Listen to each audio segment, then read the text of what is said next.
Hey, Chuck, maybe the first real conversation I remember having with you, it was at the Motown Studios, but it was a Marvin Gaye session.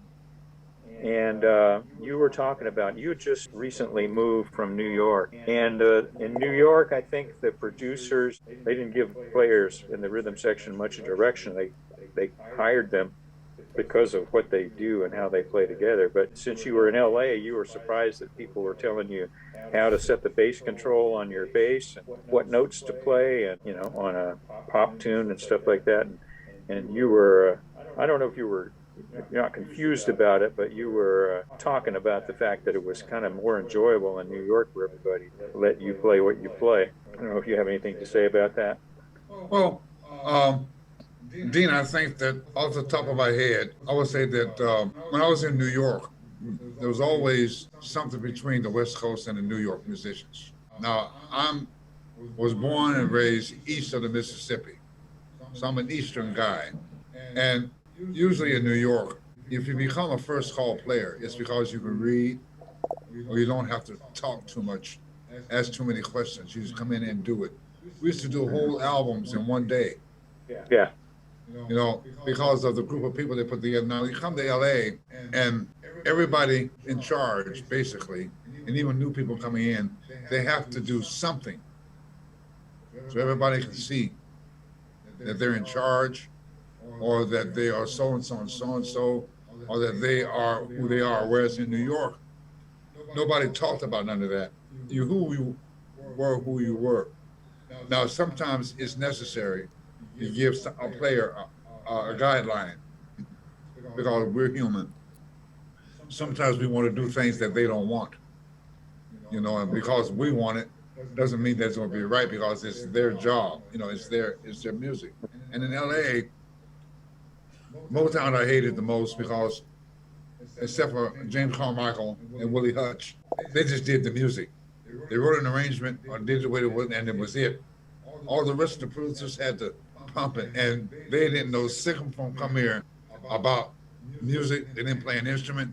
They happened to write the song or was put in charge to lead the band. And so I'm watching a guy, we got a click track in our head, very professional musicians, but he breaks the sweat standing in the middle of the room directing the band. That didn't bother me because I understand that. Well, and what you're talking about, when I talked about that, I was not really, I was annoyed. That was all, just annoyed. Because being a professional, I find out that I'm not always right. If you write it, I'll play it. If you don't write it, I'll do the best that I possibly can.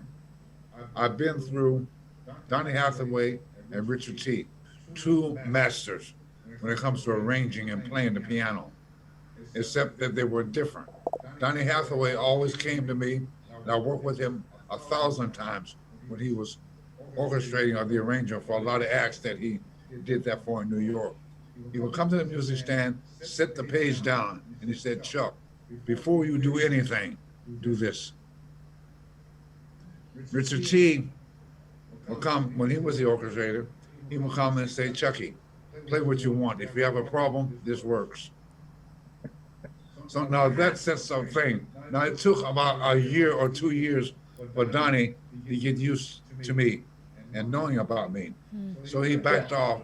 He backed off a lot about being specific. But Donnie was a master bass player. On that Fender Rhodes bass device. Yeah. And Willie Weeks plays just like him. Now Willie was in his band for many years. So I was bothered by a lot of people. I'm the new guy. You always pick on the new guy. The new guy comes in no matter what you heard about him. Ray Brown picked on James Jamerson, which was wrong as two left shoes. And James Jamerson let him know. Yeah, it's a different style of producing, kind of. Yeah. And in New York, we have to get it done quick. Yeah. 10 to 1 means 10 to 1. Yeah. 2 to 5 means 2 to 5. And that's true. And in LA, when I met you, things were starting to open up. Sessions were getting longer. You didn't have to do necessarily 4 songs in a 3-hour session.